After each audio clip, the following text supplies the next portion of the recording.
Bienvenue, très heureux de vous retrouver ici, c'est chez vous, c'est Sportif en boîte. Nouvel opus, on va traiter de la résilience. On va parler comment appréhender les changements dans l'entreprise et dans le sport. Et pour ce faire, il va y avoir une sportive qui va nous accompagner. Sportive, vous allez découvrir tout à l'heure avec nous, para-athlète. Quelqu'un qui a fait non pas une fois, crier les stades, non pas deux fois, non pas 3 fois, non pas 4 fois, mais plusieurs fois. Double médaillée olympique. Elle est championne du monde. Elle a été sur les podiums européens plusieurs fois. Championne de France. Elle sera accompagnée d'une société, Ezeis. Alors, comme on dit dans le jargon, Benjamin, on appuie sur le bouton rouge et on fait on air. C'est parti. Ezeis est heureux de vous présenter Sportif en boîte.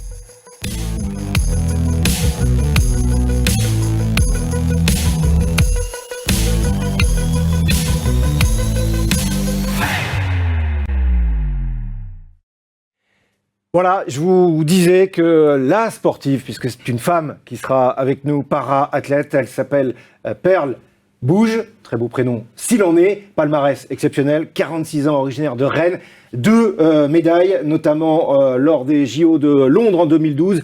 Elle avait récidivé du côté de Rio en 2016, 2021 à Tokyo, 9e place. Paris, lors des Jeux Olympiques, elle termine 5e en finale en échouant de rien pour aller chercher un titre, mais elle a été également championne du monde. Perle, bonjour et bienvenue. Bonjour. J'ai juste première question, Perle. On parle de para-athlète. À 19 ans, tu as un accident de vie. Tu es polytraumatisé. On va en revenir sur la thématique. Juste, j'ai bien résumé et à ce moment-là, la bascule se fait dans ta tête. Exactement, changement de vie à 19 ans. Changement de vie à 19 ans, derrière, changement de décor avec des décorations. Lui aussi, changement de vie, peut-être pas à 19 ans, un petit peu plus tard, mais en tous les cas, des décorations, il y en a, parce qu'il est le PDG actuellement de la société Ezeis, société à mission et surtout société en mission. Bonjour Benoît. Bonjour Jérôme. Très heureux. Des médailles ? Pas de médaille. Même pas un petit marathon par-ci par-là ? Non. Des amis m'ont inscrit à des marathons. Société Abyss. Voilà, je les remercie d'ailleurs chaleureusement. Ah, donc là, tu es inscrit sans... Ouais. C'est parfait. Vous avez très bien fait, cette société Abyss, de l'inscrire, parce que la thématique du jour, celle que nous allons partager ensemble et qu'ils vont s'évoquer entre eux, c'est comment appréhender les changements. En l'occurrence, c'est un changement, il va falloir faire le marathon. Clé de l'innovation et de la croissance personnelle, avec une première thématique, accepter l'incertitude. Accepter l'incertitude. L'incertitude à 19 ans, lorsque votre vie bascule. L'incertitude dans vos entreprises également, qui peuvent parfois se retrouver en situation un petit peu plus complexe. Deuxième thématique, basculer de oui mais au je veux, je vais. Et oui, le oui mais, on se le dit tous, tout le temps, tous les jours. Et puis la troisième, c'est pourquoi le bien-être peut souvent faire gagner. Je vous propose tout de suite de commencer. On terminera peut-être aussi avec une petite question pour tous les deux, pour savoir s'ils se sont écoutés à l'occasion de ce moment, de ce sportif en boîte. Allez, c'est parti, première minute. Le match est lancé. On démarre tout de suite avec accepter l'incertitude. Perle, je démarre avec toi. 19 ans, on l'a dit, accident de vie, polytraumatisé, c'était pas préparé. Et là, d'un seul coup, faut basculer. Exactement, 19 ans, accident de moto. Et là, grand changement de vie. Alors comme je dis, il y a des changements qu'on subit et il y en a d'autres qui sont proposés. Moi, il a été subi, brutal, et il a fallu que je m'adapte. On est dans un monde, depuis tout jeune, d'adaptation. Le monde est en perpétuel changement. On le sait, que ce soit dans l'entreprise, dans le sport ou dans la vie personnelle. Et moi, là, il a fallu que je m'adapte. J'avais 2 solutions. Subir le fait qui m'est arrivé à 19 ans et continuer ma vie comme ça. Ou bien me dire, c'est un fait de vie, qu'est-ce que j'en fais et comment j'en fais une force ou comment j'avance avec. Et j'ai plutôt choisi cette deuxième façon de faire. Donc, tu as accepté à ce moment-là. Alors, attendez. Elle a perdu son micro. Pendant que je pose la question, on va gérer ça tranquillement en technique. Elle a perdu son micro, donc elle ne peut pas parler. Au bout d'un moment, on ne va pas l'entendre. Alors, Benoît, elle dit il a fallu que je m'adapte. Accepter l'incertitude au sein d'une entreprise, c'est également quelque chose qui existe. C'est-à-dire que tu n'es pas tout le temps dans la performance, égalitaire.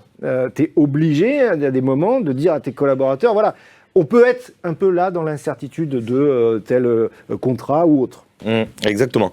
Accepter l'incertitude en entreprise, c'est forcément notre quotidien. Alors, l'incertitude, elle n'est pas suite à un changement comme vous avez vécu, Perle. Enfin, c'est quand même des changements qui sont moins impactants, en tout cas pour l'homme, mais qui peuvent être à la fois anxiogènes et traumatisants.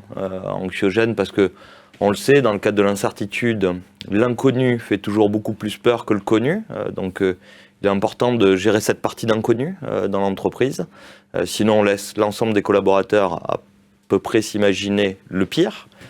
Donc ça c'est important. Et puis après, cette conduite de l'incertitude, elle va depuis les contrats jusqu'à les paiements clients, jusqu'à qu'est-ce qui peut se passer demain, l'économie, choses qu'on maîtrise, exactement ce que disait Perle. Puis il y a des choses qu'on ne maîtrise pas, qu'on subit. Voilà, il y a des changements qui sont voulus, qui appartiennent à tout ce qui va être de la stratégie de l'entreprise, et puis des choses qu'on subit absolument. Et puis là, modification de marché, modification de réglementation, modification de tout ce qu'on veut. L'entreprise le subit, et puis après, il nous reste deux choix. Soit on se retrousse les manches, et puis collectivement, on avance. Voilà, et il faut que l'état d'esprit soit excellent. Parce que sans état d'esprit, il n'y a rien. Soit, malheureusement, on se laisse aller et puis l'entreprise périclite. Voilà. Alors, Benoît parle là à l'instant, et ça fait écho aussi avec toi. Il dit, il y a un moment donné, soit on subit, soit on accepte ça et on bascule. Et toi, tu vas basculer, puisque bon, tu étais quand même sportive, tu vas basculer d'abord dans le para-basket, et puis le para-aviron, et c'est là où tu vas aller glaner tout ce que j'ai explicité tout à l'heure, les médailles, les titres, que ce soit au niveau olympique, mondial ou européen. Bon, France, on n'en parle même pas, mais juste en deux mots, comment se fait la bascule à ce moment-là? L'incertitude, parce que là, rentrer dans un fauteuil et se mettre à dire « je vais faire du basket », ou alors d'un fauteuil basculer, vous imaginez, vous, truc d'aviron, il fallait rentrer dedans. Comment tu fais? Comment? Explique-nous, parce que là, intellectuellement, il faut qu'on comprenne. Alors moi, je faisais déjà beaucoup de sport avant, donc il a fallu que j'accepte de faire du sport autrement. Mais ça a été aussi une source de motivation et de montrer qu'on était capable, que le changement, en effet, il était là, mais que j'allais pouvoir m'exprimer d'une autre manière, mais à travers le sport. Donc pour moi, ça a été plutôt une force. Le changement, passer d'un sport plutôt de combat à la base à un sport où je me retrouve en fauteuil à faire du basket. Mais c'est aussi des challenges, en fait. J'aime relever les challenges et je pense que dans une entreprise, c'est pareil. Moi, j'ai souhaité adhérer directement au parasport en me disant ça va me permettre, moi, de me reconstruire individuellement, personnellement, de me sentir bien dans ma tête, de me sentir bien dans mon corps, de me servir, le sport va me servir dans mes transferts tous les jours. Donc c'était vraiment ça, de me dire je vais refaire une activité sportive, je vais re-rencontrer des gens. Ça m'a permis aussi derrière de continuer mes études, de trouver un emploi. Donc tous ces changements-là, ils m'ont renforcé, je vais dire, individuellement. Donc j'ai commencé par le basket. J'ai joué 10 ans en équipe de France et puis soudainement, je me suis dit voilà, j'ai fait le tour. Est-ce que je prends un risque? J'ai été détectée pour aller faire de l'aviron. Qu'est-ce que je fais? Et pareil, nouveau challenge, je veux dire, on croit en moi, on m'offre une opportunité, bah allez, bingo, j'y vais. Et en fait, comme je disais tout à l'heure, le monde il est en perpétuel changement, il faut savoir s'adapter. Donc j'ai essayé de m'adapter, de construire avec. Tout n'est pas toujours rose, comme dans une entreprise. Il y a des fois, la ligne elle est bien droite et on y va, et puis bah parfois il y a des chemins un petit peu tortueux. Mais voilà, c'est de se dire, il y a un cap. Moi, l'objectif, c'était de faire les jeux. Dans une entreprise, il y a un objectif, une ligne de conduite. Bah, c'est de se dire, on y croit, on y va. Tout sera pas rose, tout, mais on y va. Et puis, bah, j'ai eu la chance de faire 4 jeux. Donc, il a fallu prendre des risques, mais les risques sont aussi payants. Et puis, à chaque fois, je pense que c'est aussi ça qui est important, c'est il y a des échecs dans ces lignes comme ça. Tout marche pas, on le disait tout à l'heure, tout n'est pas tout rose. Enfin, dans une entreprise, il y a eu la période Covid, je pense, qui a été impactante pour une entreprise. Bah, comment on fait de cette situation qu'on subit, parce qu'on ne l'a pas choisie? Qu'est-ce qu'on met en place? Et là, dans le sport, c'est pareil, on a eu cette période Covid, qu'est-ce qu'on fait? Comment on s'entraîne? Et on s'adapte, en fait. Donc, c'est s'adapter tout le temps. Et moi, j'ai une question. Donc, il y en avait une pour toi aussi. Hein. Comment tu as adapté dans l'entreprise pendant le Covid? Ah oui, j'y reviens, mais juste comme ça me laissera le temps de réfléchir. Et on s'adapte. Et en fait, j'imagine qu'on a un accident comme celui-là, avec les difficultés physiques, donc il y a à la fois le traumatisme du corps, mais également le traumatisme de l'esprit. Et est-ce que le sport, pour vous, a été un moyen de finalement réparer l'esprit, de de développer quelque chose de plus, d'aller plus loin, de remontrer que finalement ce handicap, c'est pas une limite, Moi, ça a été une réelle force et ça m'a vraiment aidé à me reconstruire, le sport. Ça fait partie. C'était même au bout d'un moment, je disais au médecin rééducateur, voilà, moi, là, ça va plus aller, il faut que je reprenne une activité. Et à partir du moment où j'ai repris une activité sportive, d'abord entre pairs, c'est-à-dire entre personnes en situation de handicap, parce que quand on sort de centre de rééducation, on a besoin aussi d'être rassuré. Puis ensuite, vers un club aujourd'hui olympique. Je m'entraîne avec des valides, avec des jeunes. Donc voilà, j'ai eu besoin de cette phase d'abord pour me réparer moi-même et réparer mon esprit, de me retrouver avec des personnes qui étaient accidentées ou des personnes qui avaient un handicap. Puis petit à petit, ça m'a permis aussi de me réintégrer dans la société en tant qu'individu. Et je ne parle pas de personnes handicapées, en tant qu'individu, continuer mes études. Mais oui, le sport a été essentiel dans ma reconstruction, vraiment essentiel. Aviron, sport collectif ou sport individuel ? Les deux, parce que moi je rame en double mixte au jeu, donc avec un garçon, donc on s'entraîne individuellement tous les jours et on se retrouve en stage, donc c'est vraiment les deux. Et c'est aussi enrichissant parce que c'est aussi une remise en question permanente. Moi je rame en plus avec un garçon, pas toujours facile. Donc non mais je ne dis pas dans le sens le sport en mixité, j'ai fait du basket fauteuil avec une équipe de filles, alors je dis pas que c'est facile ou pas, mais voilà, après il a fallu s'adapter et c'est aussi très enrichissant, je trouve ce sport en mixité, il a été très très enrichissant et avec mon collègue, on s'est remis les deux en question, on a travaillé en équipe, je pense qu'on va plus loin en équipe, on le dit, chacun avec ses qualités et ses défauts et c'est savoir accepter les qualités et les défauts de chacun, mais avoir toujours cette ligne de conduite en se disant nous, quel est notre objectif commun, c'est les jeux, comment on fait chacun, avec comme je disais tout à l'heure, quand on s'entraîne 100 jours par an ensemble, c'est comme dans une vie de couple, il y a des hauts, il y a des bas. Et quand c'est plutôt bas, le bateau il avance pas bien. Et quand on est plutôt ensemble et se dire voilà, on fait chacun des efforts et on croit dans ce projet sportif, dans le projet de la fédération, dans le projet des entraîneurs, on peut avoir de beaux résultats. Avant de basculer sur la deuxième thématique, effectivement, plus vite, tout seul on va plus vite et ensemble on va plus loin. Deuxième thématique, c'est basculer du oui mais à je veux, je vais. Parce que le oui mais, dans l'entreprise, Benoît, il existe en permanence. Oui mais, vous pensez, vous, toi le PDG / le comité de direction, vous pensez que c'est bien la bonne décision. Oui mais je suis pas sûr que je vais y arriver. Oui mais. Comment on fait pour arriver à faire la bascule dans je veux, je vais. Tu vas, on va. En fait, le oui mais, c'est un état psychologique. C'est un état psychologique d'une personne qui doute de la possibilité de... Et ce qu'il faut, c'est, dans une entreprise, c'est libérer les énergies de chacun pour que ce oui mais se transforme en je veux, ou en tout cas, oui, je vais essayer. C'est ça le plus important. Et là-dessus, il faut qu'on accepte les échecs. Il faut accepter les échecs, que chaque manager puisse accepter que ses collaborateurs aient des échecs, mais ces échecs doivent être instructifs, doivent être une expérience, doivent permettre de tirer quelque chose de positif de cet enseignement pour systématiquement pouvoir aller plus loin. Très exactement comme dans le sport, il y a des hauts, il y a des bas. Perle vient de nous en parler. Chaque bas doit permettre de développer une compétence de plus, une expérience complémentaire qui doit permettre d'aller plus loin. Et donc c'est vraiment alors on pourra en parler jusqu'à 18h, mais on va pas le faire. mais en fait, c'est vraiment la libération des énergies positives qui permet dans une entreprise de faire en sorte que ce oui mais se transforme. C'est la transformation de l'état d'esprit des collaborateurs. Et ça ne dépend que de la capacité des managers à les accompagner, à les former, à leur donner de la responsabilité, de l'autonomie et accepter que tout ne sera pas parfait, c'est pas grave. À partir du moment où on apprend, on s'enrichit, c'est déjà une victoire. Benoît dit, dans une entreprise, c'est aussi de la responsabilité des managers de pouvoir accompagner, de pouvoir emmener les collaborateurs du oui mais vers je veux, je vais.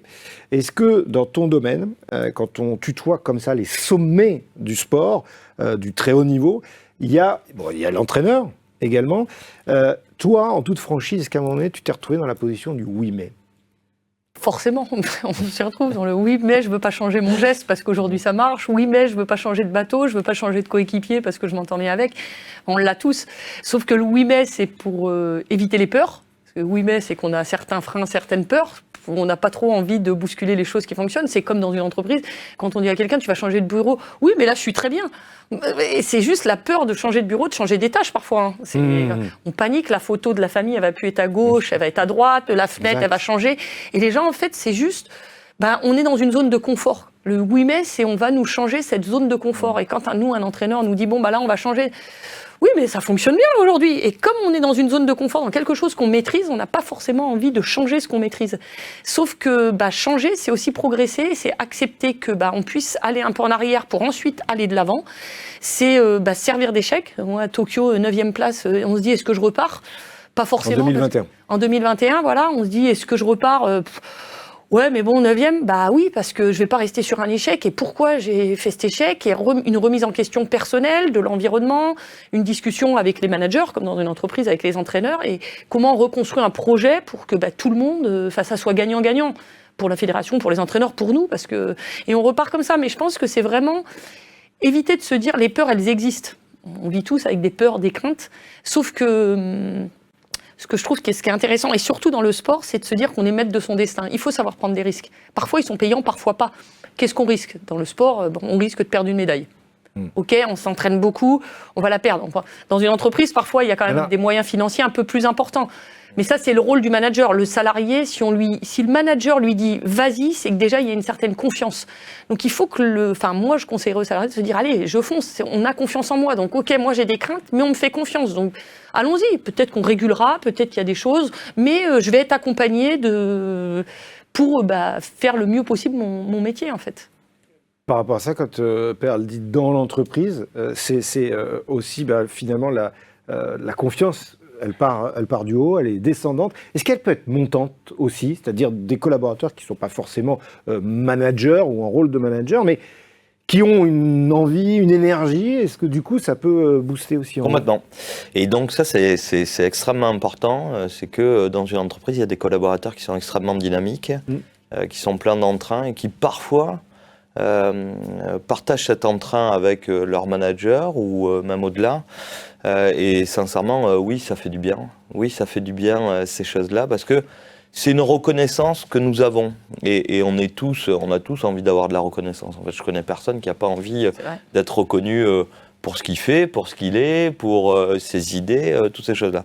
Et donc avoir un peu de reconnaissance, qu'on soit manager ou collaborateur, hyper important. C'est hyper important, en fait, cette reconnaissance est essentielle à la réussite d'un projet qui doit être commun, bien évidemment. Et qui doit s'inscrire, vous l'aurez compris, à la fois dans l'entreprise ou dans le domaine du sport, dans la capacité à psychologiquement, dans l'aspect mental aussi, être capable, à un moment donné, de se dire ça va le faire, mais pas tout seul, il faut que les autres puissent vous accompagner. Ça nous amène à la troisième thématique, parce qu'en étant maître des horloges, je suis bien obligé quand même de surveiller ce temps qui passe beaucoup trop vite, mais c'est la preuve aussi que c'est passionnant et qu'on est avec des gens passionnés. La troisième thématique, c'est pourquoi le bien-être personnel peut souvent faire gagner. Alors, je vais d'abord démarrer avec Benoît, parce que dans une entreprise, on parle souvent, et d'ailleurs on va réafficher l'adresse du site internet d'Ezeis, parce que vous verrez, c'est une société à mission. Moi, j'ai souvent tendance aussi à dire, parce que pour avoir été longtemps dessus pour travailler sur les émissions, que c'est une société à mission, mais une société en mission. Et que l'important pour toi, c'est aussi du bien-être des collaborateurs. Un collaborateur qui se sent bien, c'est un collaborateur qui non pas va résoudre tous les problèmes qui lui sont posés au quotidien, mais en tous les cas, qui va déjà pouvoir épanouir intellectuellement ses solutions. Exactement. Nous, on appelle ça l'empowerment. En fait, c'est la capacité de chacun à pouvoir révéler son plein potentiel. Et ça me paraît hyper important. Ça va passer d'abord par, bien sûr, tout le monde en parle, de la fameuse qualité de vie au travail. Mais c'est pas que la qualité de vie au travail, c'est la qualité de vie aussi dans son environnement personnel. On s'est rendu compte, il y a plein d'études qui le montrent, qu'un collaborateur qui est en difficulté dans sa vie personnelle a beaucoup plus de chances d'avoir un accident de travail, qui soit avec, sans arrêt, bénin, etc. Et donc, notre responsabilité, c'est aussi d'aller détecter ça. On n'est pas des assistantes sociales, c'est pas ce que je suis en train de dire, mais en tout cas, on a cette responsabilité. On ne peut pas cloisonner chez un individu que ce soit moi ou n'importe qui, on ne peut pas cloisonner parfaitement sa vie perso de sa vie pro, c'est absolument impossible. Voilà. Donc une fois qu'on s'est dit ça, nous, l'impact qu'on peut avoir, c'est déjà prendre en compte le fait qu'il y a une vie perso, 2, travailler sur la vie pro et travailler sur ce qu'on appelle l'empowerment, c'est-à-dire la capacité de chacun à développer son plein potentiel au sein de l'entreprise. Ça va passer par la confiance, l'acceptation du changement, ça va passer par des nouvelles méthodes de management. On n'est plus sur du management type années 80, voilà, où je vais le dire un peu vulgairement, mais ça bastonnait sévère quand même. Voilà, on est plutôt dans un dialogue. On est dans le management par le positif systématiquement, puisque l'être humain est, je pense, a priori, on est tous plutôt intelligents, et donc à systématiquement manager par le positif, par tout ce qui va être, c'est ça, positif finalement. Quand il y a du négatif, si on ne le dit pas, la personne comprend qu'il y a une amélioration qui est attendue. Voilà. Et ça, je crois, c'est hyper important. Il y a un parallèle qui est extrêmement clair avec le sport, c'est la croyance en soi et la croyance qu'on peut y arriver. Et là, Perle, c'est l'exemple à 10 000%. Moi, je suis tout à fait d'accord. Je pense que le bien-être... Vous l'avez bien envoyé, celle-là. Non, mais je pense que c'est vraiment important. Alors, il y a le bien-être, quand on est sportif, il y a plusieurs facteurs de bien-être. Il y a le bien-être physique. Déjà, comment on se sent physiquement, le bien-être psychologique, parce que souvent, même dans une entreprise, on peut être bien physiquement, on peut avoir des doutes, et quand on a des doutes, nous, en tant que sportifs, c'est pas bien, donc c'est avoir cette confiance en soi. Il y a le bien-être financier, que je remettrais aussi dans l'entreprise. Oui, quand on est athlète et qu'on n'a pas de problème pour subvenir à ses besoins au quotidien, on est pleinement dans son projet sportif. Dans une entreprise, c'est pareil, quand on a un salaire adéquat. Excuse-moi, attends, je te coupe. Par rapport à ça, qu'on soit bien clair pour ceux qui nous écoutent, est-ce que toi, puisqu'on a fait tous les grands discours de oui, on va accompagner, on accompagne les athlètes, toi, ça a été ton cas? Moi, j'ai la chance d'avoir des partenaires. Mais parce que tu as gagné des médailles. Personnels. Parce que j'ai gagné des médailles et puis parce que voilà, j'ai des partenaires depuis le début qui ont cru en moi. Mais je travaille quand même à côté. Moi, je fais du sport amateur. Donc, j'ai un métier à côté pour subvenir à mes besoins. Donc, je m'entraîne, mais je travaille aussi à côté. Puis, c'était un choix personnel. Ok. Donc, mais en tous les cas, bon, tu as réussi, on va dire, à sécuriser cette partie-là. Exactement. Pour me permettre, justement, à côté de ça, de me dire, voilà, financièrement, je peux me loger, je peux me nourrir, je suis bien, donc maintenant, je peux m'engager pleinement dans mon projet sportif. Et si j'avais eu un doute financier, j'aurais plutôt fait le choix à 100% travail et pas sport, parce que en tant qu'amateur, je suis obligée de me nourrir et de me loger. Déjà, c'est les principes de base. Voilà, de base. Donc c'est pour ça que je disais, le bien-être, pour moi, il y a plusieurs bien-être, il n'y en a pas qu'un. Même le bien-être social, comment on est dans sa famille, dans son environnement, si on est bien, si on a des amis, qu'on est bien dans sa famille, voilà, on est bien dans sa tête. Donc c'est la première chose. Non, mais vas-y, parce que j'allais vous poser une question à tous les deux. On parle de bien-être personnel, d'accord ? Tu es sportif de haut niveau, tu as été chercher des médailles, tu as fait résonner la Marseillaise sur la scène mondiale. Benoît, tu es à la tête notamment d'ESEIS en tant que PDG. À un moment donné, vous restez des humains. On est d'accord là-dessus ? On est d'accord. Comment ça se passe quand, je démarre avec toi, tu arrives pour l'entraînement, tu arrives pour une compétition, mais là, tu n'y es pas dans ton bien-être personnel, pour les tas de raisons que Benoît a évoquées tout à l'heure. C'est-à-dire que, j'en sais rien, moi, à la maison, il se passe un truc, tu as eu une mauvaise nouvelle, etc. Comment tu arrives à focuser ? Alors, au départ, voilà, ça arrive, et dans toutes les préparations sportives, dans toute la saison, on a des moments où on se dit « Waouh, qu'est-ce qui se passe ? Là, je ne suis pas bien », parce qu'on a un souci, le souci personnel, le souci... En fait, c'est avoir cette capacité de se dire « Ok, quel impact ça va avoir aujourd'hui et comment je peux le gérer ? Est-ce que ça va changer les choses si je rumine pendant 3 heures, 6 heures, 3 jours avant ma compète ? Ça ne changera rien, en fait. Je n'ai pas la solution immédiate. Donc, j'essaye de mettre dans ma bulle en me disant « Je ne peux pas le changer, ce fait. » Comme je disais tout à l'heure, le fait d'avoir un accident, je n'ai pas pu le changer. Donc, j'ai dû m'adapter. Là, c'est pareil. Me dire, voilà, la compète, et on en a parlé, c'est un exemple dont on a parlé avec l'entraîneur. Voilà, si vous avez un drame dans votre famille pendant les Jeux, comment vous allez le gérer ? Je lui dis, si c'est la famille proche, je ne sais pas. Peut-être que... 1 heure avant la course, je ferai ma course. Alors, je ne dis pas que je serai à 100%, mais je ne pourrai pas changer le fait. À l'inverse, si c'est 15 jours avant, oui, peut-être qu'il va falloir qu'on aménage certaines choses. En fait, c'est vraiment la temporalité qui est importante. Mais après, c'est être capable de switcher à un moment donné parce qu'on ne peut pas changer les choses. Donc, de se dire, voilà, j'ai travaillé pendant 3 ans, 4 ans, 1 an, une saison entière pour l'objectif. L'objectif, il est là. OK, j'ai un petit truc là, un grain de sable, 2 grains de sable, un gros grain, un caillou. J'essaye de me dire, ok, non, je vais pas tout foutre en l'air et j'essaye de me mettre dans une bulle. Alors moi, je mets de la musique, souvent, c'est ce qui me permet. J'aime écrire quand j'ai des problèmes, que ce soit au niveau... j'écris. Et je m'écris à moi-même, en fait. Alors, si des éditeurs nous écoutent, n'hésitez pas, parce que pour avoir, moi, eu l'occasion de pouvoir lire quelques écrits et pages de Perle, je peux vous assurer que c'est d'abord de très bonne facture, et en plus, ça permettra peut-être à certains de s'éclairer beaucoup sur le para. Donc en fait, je m'écris, et puis une fois que j'ai écrit, soudain, j'ai la pression qui redescend. Donc moi, ma musique et écrire, c'est un moyen que j'ai trouvé. Il y a des gens, ça va être faire le marathon, par exemple, ça peut être un bon moyen d'avoir le cerveau qui dit « Oula, ça fait mal, mais je vais au bout du truc, parce qu'un marathon, ça fait mal. » Donc il faut aussi se préparer à ça, se dire « Oh là, à un moment donné... » Mais c'est... Enfin, moi, j'ai eu la chance, je sais pas si c'est une chance, mais de faire une compétition, les championnats du monde, où je me suis blessée, alors que la médaille d'or, elle me tendait la main, et en accord avec le médecin, je lui dis « Non, moi, maintenant, je crois dans mon truc. Le cerveau, il a cette capacité, et vraiment, je le pense. » De se dire je vais switcher. Donc je me suis alignée et j'ai dit non, là, la médaille d'or, le titre, je le cherche depuis tant d'années que je ne peux pas le laisser passer. Et il y a eu un accord avec le médecin en disant voilà, on calcule le risque. Si pendant la course ça va vraiment pas, lève la main, on stoppe. Mais moi je le prends ce risque-là parce que je sais, je connais mon corps, je connais ma tête et là je sais que mon cerveau, à un moment donné, va switcher la douleur. Parce qu'une fois que je vais être partie, je vais être vraiment dans l'enjeu du truc. Comme dans une entreprise, parfois certains dossiers, l'engouement fait qu'on switch toutes les mauvaises nouvelles, tout ce qui est autour, parce qu'on est plongé à 100% dans un dossier. Donc là, je suis partie, j'ai fait ma course, je me dis, il faut que tu partes devant. Une fois que tu seras devant, tu pourras gérer. Et c'est exactement ce que j'ai fait. Je me suis dit, tu vas souffrir, allez, 1 minute 30, peut-être plus. Sur le moment, je me suis dit ça, je suis partie. Et à chaque fois que j'avançais, je me disais 500. Allez, il en reste 1500. 1000, j'ai franchi la ligne, j'ai eu 7 médailles, et c'est bizarre. La douleur est arrivée qu'une fois que j'ai passé la ligne. Parce que mon cerveau, il a switché, en fait. Ce moment de douleur, j'étais tellement dans l'objectif de vouloir aller la chercher, cette médaille, que pendant 1800 mètres, je pense que je ne l'ai pas senti réellement. Sur 2000 mètres, la course. Voilà, je ne l'ai pas senti réellement. Je l'ai senti au début, parce que bien évidemment, quand il faut lancer le bateau et tout, on le sent. Puis après, on a tellement l'enjeu, tellement ce truc, ce Graal, de se dire, allez, là, je vais l'avoir, je la veux, que mon cerveau, il a vraiment culé. Alors, je ne dis pas qu'il faut le faire. Et la douleur était où ? La douleur, c'était au niveau du dos. C'était une protrusion du scale. Donc, oui, donc en aviron, si chacun a en tête l'image, forcément, ça... juste cette question, je te la retourne. Toi, quand il y a des moments... c'est pas mieux. Pas mieux. Pareil. Pas mieux que Perle. Ouais. Tout pareil.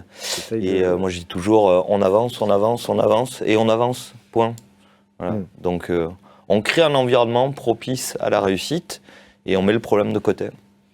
Alors, on arrive à la fin de cette émission qui pourrait, comme l'a dit Benoît tout à l'heure, durer presque jusqu'à 18h. Néanmoins, Perle, juste avant de donner le mot de la fin à Benoît, si tu devais comme ça extraire une image de tout, allez, on va partir de ce moment d'accident de vie à 19 ans, accident de moto, polytraumatisé, derrière le rugby, le basket fauteuil, derrière l'aviron, derrière les médailles, les gloires, la Marseillaise. Mais si tu devais extraire quelque chose, une image. Une image. C'est peut-être la petite fille que j'étais, de me dire que, regarde où t'en es malgré des faits de vie différents. Moi, j'ai eu des faits de vie, j'ai perdu un frère. Voilà, j'ai eu plusieurs faits de vie et ça fait partie de la vie, malheureusement, comme plein d'autres gens ont des faits de vie. Et c'est de me dire, regarde, malgré tous ces faits de vie, aujourd'hui, regarde ce que tu as réussi à faire.